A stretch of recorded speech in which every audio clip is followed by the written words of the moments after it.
World News Today, brought to you by Continental Radio and Television Corporation, makers of Admiral Radio, America's smart set. By shortwave broadcast, direct from important world capitals, as well as the leading news centers of our own country, CBS correspondents are waiting to bring you a complete report from the world's political and battlefronts. But first, here's John Daly with a summary of headline news as received in New York. The news from the battlefronts is good. The newest United Nations offensives, the Red Army's Middle Dawn attacks in Russia, and the British move into Jap-held Burma are making good progress. And in North Africa, the Allied pincers are slowly closing around the Germans and Italians as Hitler frantically tries to hold on to prepare the defenses against an Allied invasion of South Europe. In Russia, in the Middle Dawn offensive, the Red Army is sweeping westward at a speed comparable to the Nazi advance eastward last July. They have taken Katamarovka, only 55 miles north of Miloropol, and now threaten the entire railway line from Voronezh to Milorovo. Milorovo is a junction point of the Moscow-Rostov Railroad. It has already been cut. In Russian hands, it can and probably will be the base of a Russian offensive south to retake Rostov and smash or trap the entire German force in the great Stalingrad salient. Once again, the Russians report that they have taken thousands of German prisoners, this time well over 10,000. That fact alone is extremely significant. It's unlikely that the Russians want to take any German prisoners and will not if any semblance of resistance is offered. The thousands of Nazis that are falling into Russian hands confirm earlier Russian reports that German troops are surrendering wholesale and that the morale of the Nazi army in Russia has deteriorated. About a year ago today, Hitler, with a great deal of fanfare, took over supreme command of the German armies. The best Christmas gift the United Nations could receive is the assurance that he will not relinquish that command.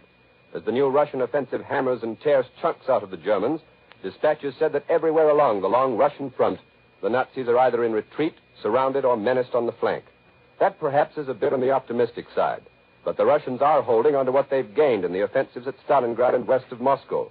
And although the Nazis have been reinforced and have launched vicious counterattacks, they have not been able to relieve the desperation of their position. Russia has regained 65,000 square miles of Soviet soil so far in the winter offensives. If the new Middle Don offensive maintains its momentum, it will probably force a general Nazi withdrawal that will finally lift the siege of Stalingrad. On the other side of the world, the Japanese Axis partner is still refusing to give battle. A communique from New Delhi said that the British forces moving into Burma continued their invasion without making contact with the Japs. In the air, Allied fighters covering and working with the ground troops are shooting up the Jap-held Akyab area, and Allied bombers are raiding the main Jap airport at Toungoo. In a night raid on the Jap airport at Toungoo, Jap fighters intercepted, but all Allied bombs were dropped in the target area, and all Allied planes returned to base. The Japanese withdrawal without fighting is something of a mystery. It's not like them, and they themselves have been the authority for some reports received in the past few weeks that the British were going to launch an offensive to retake Burma. They've had months to prepare their defenses. But whatever the reason, British General Wavell is obviously looking for a fight, and the Chinese have announced that their army is ready to join in the invasion. In North Africa, the Eastern Allied pincer arm in Libya is moving steadily forward. The Western arm in Tunisia is still preparing for the land offensive. That Allied air power is smashing at Axis objectives all over Tunisia, and heavy Allied air action is also reported in Western Europe across the English Channel. There has been no official news as yet, but strong fighter forces and a large American bomber force have crossed the Channel and headed into France. We'll get the latest developments on the Mediterranean and European fighting from CBS correspondents abroad.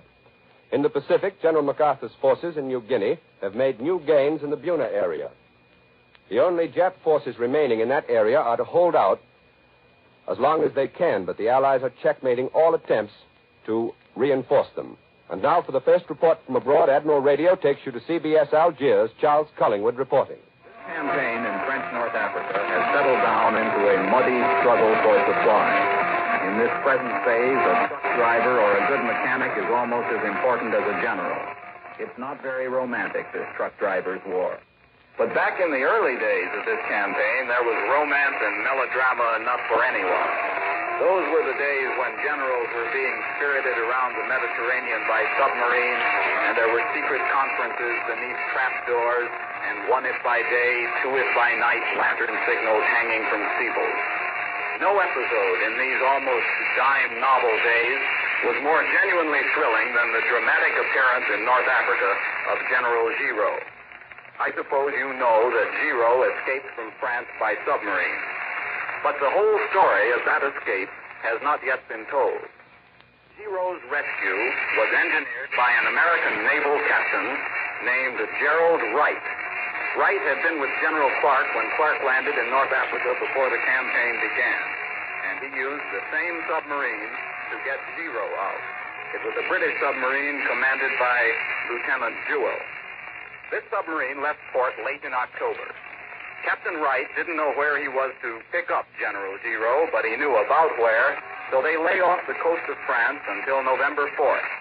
On November 4th, the submarine received directions. They were told to rendezvous and given information about minefields, and the escape was fixed for the night of November 6th. As Captain Wright says, the next step was the most ticklish of all, going submerged into a landlocked harbor in darkness. They were to they surfaced and lay to less than 1,000 yards off the French beach. An hour later, a large rowboat came alongside. In it were General Zero, his son, and 2 staff officers. As Captain Wright tells the story, by this time the sea was considerably rougher. The rowboat was pitching as it eased up to the forward casing of the submarine. Just as the general stepped from his boat, the boat pitched, and this threw him off balance and he fell into the water. Captain Wright adds that the general was rescued unhurt. After that, the submarine left the harbor at, quote, maximum speed. But the escape was by no means completed. Zero was out of France, but he was not yet in safety. As the submarine proceeded out to sea, they received a signal from General Eisenhower telling them that a plane would meet them at dawn. That was dawn on November 7th. The plane didn't find them until 11:30 in the morning. The sea was choppy, and it was hard to transfer the passengers and their baggage. Just to make matters worse, an unidentified plane hove into sight and circled the area for 20 minutes. But finally, General Zero and his party were in the seaplane and the seaplane in the air, and thus, quote Captain Wright again, on the afternoon of November 7th, some hours before the operation for the liberation of North Africa was launched, we delivered Zero to Eisenhower. This is Charles Collingwood returning you to New York. Despite the foreign background noise which followed the pattern of Axis jamming of Allied broadcasts, we hope that Charles Collingwood's report from Algiers was understandable. And now for our next report from overseas, Admiral Radio takes you to CBS London. Bob Trout reporting.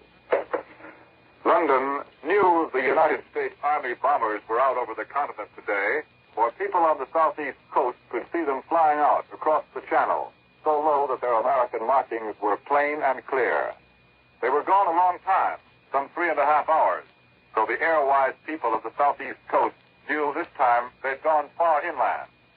A few moments ago, United States Army Air Force headquarters in London gave out the news. A large force of flying fortresses and liberators flew this afternoon to Romilly-sur-Seine, 80 miles southeast of Paris, and 180 miles from the French coast. It's the location of a large airfield. It's too early to have the results of the day's activity, but the early announcement tells us that nearly 300 aircraft of Royal Air Force's Fighter Command cooperated with the large force of American bombers. The fighters' role was to support the bombers, providing some cover for part of the way in toward the target and out again, while others carried out sweeps. It was the first time in 8 days that the weather has permitted large-scale air operations over northern France.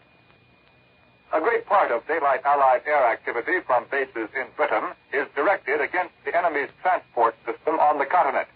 Today in London, the parliamentary secretary to the Ministry of Economic Warfare said that German-controlled railroads have to carry a greater burden than any railroad system has ever done before.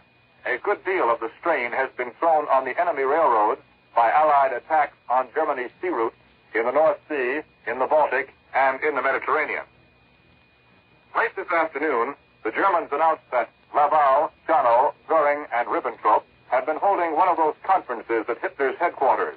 Political and military discussions was the way the Germans put it.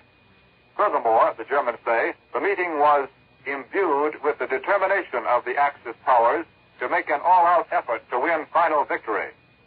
This is defensive talk from the people who started out to conquer the world in an offensive without intermission. And it's also something more. It's the kind of talk engaged in by people who have taken a severe blow and know it. Today's German announcement has in London a somewhat familiar familiar ring. It sounds not unlike some of those statements from London back in the days when the British were taking it hard.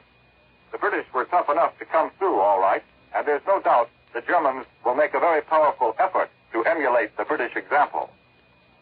For our next report, we go now to CBS Cairo and the report of Winston Burdett. This is Chester Morrison in Cairo. One trouble with being on the winning side of this war is that the Germans run too fast. And if a reporter stuck in Cairo wants to get to the front, he has to fly. The British didn't have a plane available when I wanted to go, but the Americans had dozens. So I was told by the handsome American major who runs that part of the show.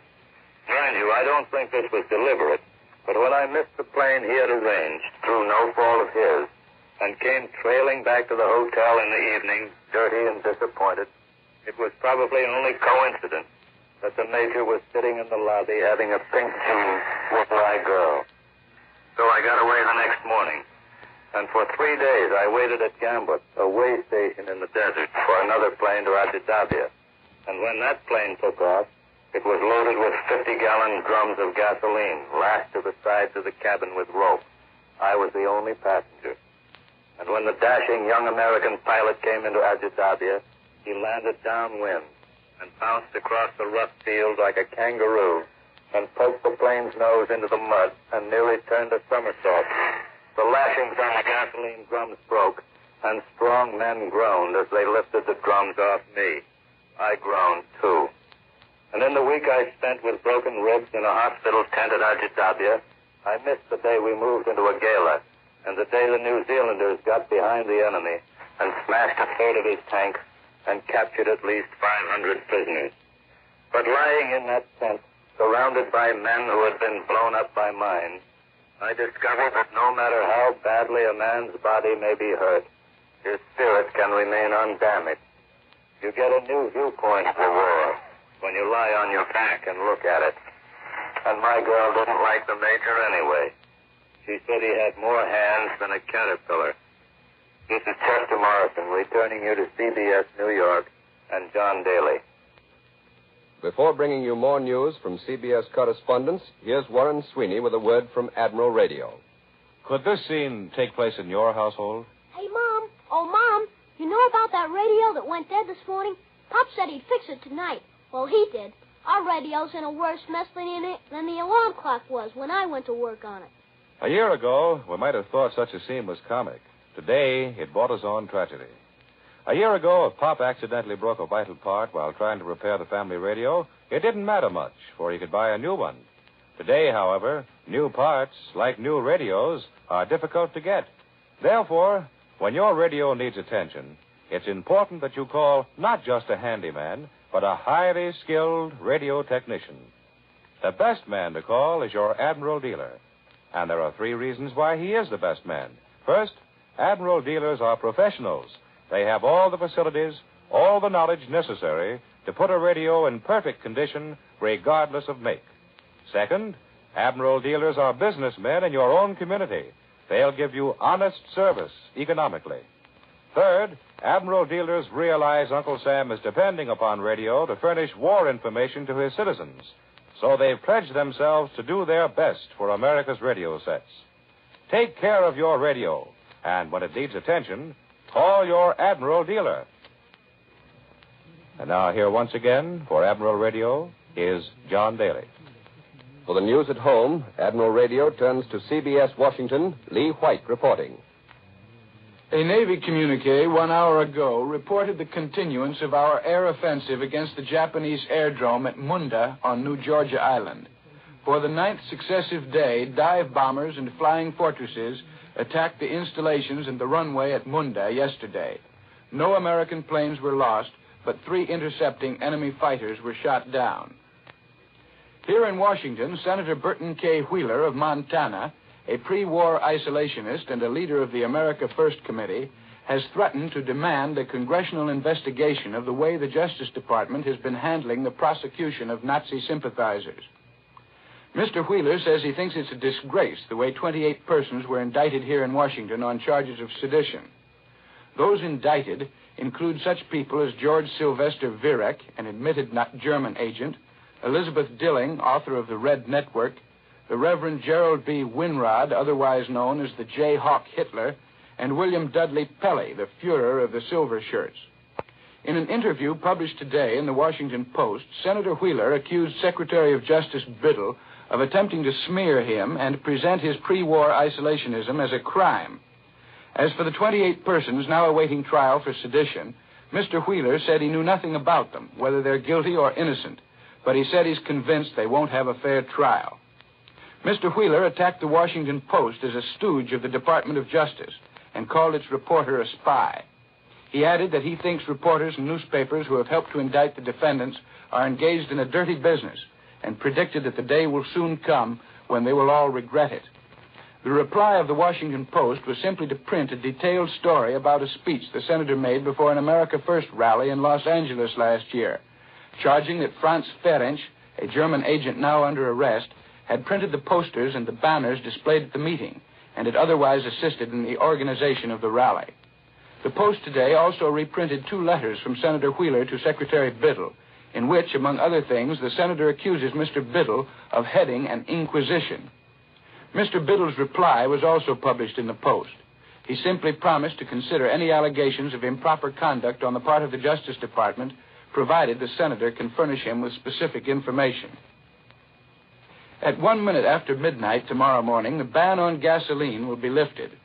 A coupons will be honored and will still be worth 3 gallons.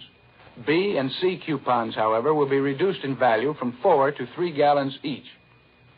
Tomorrow, there's going to be a conference between Economic Stabilizer Burns, Petroleum Administrator Ickes, Transportation Director Eastman, and Leon Henderson, the retiring Price Administrator. Presumably, the whole gasoline rationing system is going to be reorganized entirely, but to what extent will depend on the results of tomorrow's conference. All we know at the moment is what Mr. Henderson told us last night, that gasoline restrictions are going to be much more rigidly enforced in the future, and that drastic steps are going to be taken to eliminate bootlegging, which is becoming more and more of a problem. As for Christmas travel, the government wants to discourage everyone it can from going home for Christmas, but no orders have been issued. The government is leaving it up to the individual's judgment and his conscience not to put too much of a strain on transportation facilities during the Christmas holidays. Today, Donald M. Nelson reiterated past warnings that the nation faces ever more drastic restrictions on all sorts of travel, by rail, by bus, air, and by private automobile. In a letter to James E. Murray, head of the Senate Small Business Committee, Mr. Nelson says, travel by automobile is due for restriction much more drastic than that obtaining today. Travel by common carrier will be increasingly inconvenient, and in some cases not permissible at all. He advises Mr. Murray to draft plans for storing up consumer goods in the immediate vicinity of local markets as a safeguard against possible temporary breakdowns in the distributive system. There may be occasions, hours, days, or weeks in duration, he predicts, when civilian goods cannot be moved in adequate quantities to supply certain areas. Therefore, says Mr. Nelson, it will be advisable for merchants to have considerable inventories of food, fuel, clothing, and medical supplies on hand at all times. Last Friday, when the gasoline ban was first announced, many people seemed to think it was designed mainly to prevent holiday travel by automobile. Thousands of people here in Washington had been hoarding their coupons in the hope of being able to drive home and spend Christmas with their families. They knew the government disapproved of holiday travel, and so they thought the suspension of gasoline distribution had been ordered on their account. Now it seems that it wasn't. And though the government still frowns on going home for Christmas, it will apparently be possible for many people to do so. Whether they will or not, of course, depends on how seriously they privately consider the gasoline shortage to be. But the 3-day suspension seems to have had a sobering effect on many people, to judge from the number of telephone calls the local studio here has been receiving from listeners who want to help solve the problem. I now return you to John Daly in New York. One of the big news stories here at home today is the return of Captain Eddie Rickenbacker to this country. He will tell his own story over most of these stations at approximately 3:30 Eastern Wartime this afternoon. Now, here in New York is Major George Fielding Elliott, Columbia's military expert, with an analysis of the significance of the new British offensive in Burma. Major Elliott. It is far too early to determine whether the British invasion of Burma is the beginning of a real attempt to recover all of Burma from the Japanese, or is merely a local operation with the limited objective of recovering the airfield and port of Akyab on the shore of the Bay of Bengal. The enthusiasm with which the news of the British move has been received in Chongqing is, of course, understandable. Only by the recovery of Burma can China's communications with the outside world by way of the famous Burma Road be restored. Naturally, this is an operation in which the Chinese would be only too happy to cooperate to the fullest extent of their power. But the advantages to be derived from the reconquest of Burma would not be China's advantages alone. To reopen the Burma Road would mean that Allied air power could move more freely into China, because fuel and bombs and spare parts would be sent in. And the building up of Allied air bases at mainland positions is the best means of directing air attacks against the heart of Japanese industry. Those air attacks which seem to offer the best means of bringing the realities of war home to the Japanese people.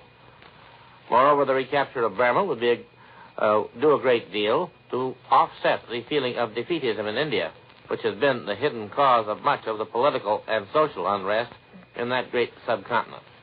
However, if Burma is to be retaken, the operations will have to be of a far more extensive nature than the present thrust toward isolated Akyab. Other invasion columns, British and Chinese, will have to converge on the difficult frontiers of that country, and the British fleet in the Bay of Bengal will have to blockade Rangoon and Mulmine to cut off the Japanese supplies and reinforcements. These must, of course, come by sea, for the land communications between Burma and Thailand are as difficult as those between Burma and India, if not more so.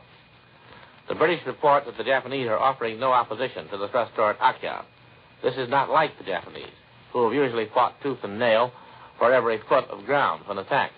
The reason is probably a tactical one. Probably the area into which the British are advancing offers no position suitable for defense, and the Japanese are therefore withdrawing toward stronger positions. That was Columbia's military expert, Major George Fielding Elliott. Here's a message from our sponsor. Today being the first day of Christmas week, Admiral takes this opportunity of extending cordial greetings to listeners from coast to coast. America's Christmas season this year is happier than last. All the luxuries on our tables may be less in quantity, and the trimmings on our gifts not so elaborate. But now, we and the other United Nations are solidly on our way to victory. There is happiness in knowing each of us is playing a part in bringing about this victory to free mankind from bondage. Working and fighting together for one cause forms a tie which binds every American to every other American. Admiral workers feel this spirit of brotherhood deeply. They are united in producing the best possible radio equipment for America's armed forces, as much of it as is humanly possible. Admiral workers are united in looking forward to the Christmas when they will again be turning out the radio sets America wants in its homes, Admiral radios, for when victory is won, Admiral will resume its place as the world's largest manufacturer of radio phonograph combinations with automatic record changers. Uncle Sam has provided V-mail service for your boy who is stationed overseas. For V-mail service, write your letter on V-mail stationery, obtainable at any store where stationery is sold. Use regular airmail stamps and put it in the mailbox. The Army and the Post Office will do the rest. Photograph your letter on microfilm, fly it overseas, rephotograph, and hand it to your boy exactly as you wrote it. This is an extra service from Uncle Sam.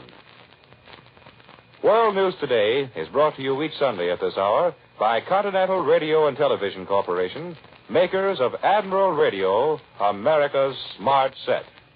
Be sure to listen again next Sunday when Admiral brings you World News Today by shortwave, direct from the leading news centers of the world. This is Warren Sweeney saying good afternoon and Merry Christmas from Admiral Radio. This is the Columbia Broadcasting System. The WBBM Air Theater, Wrigley Building, Chicago.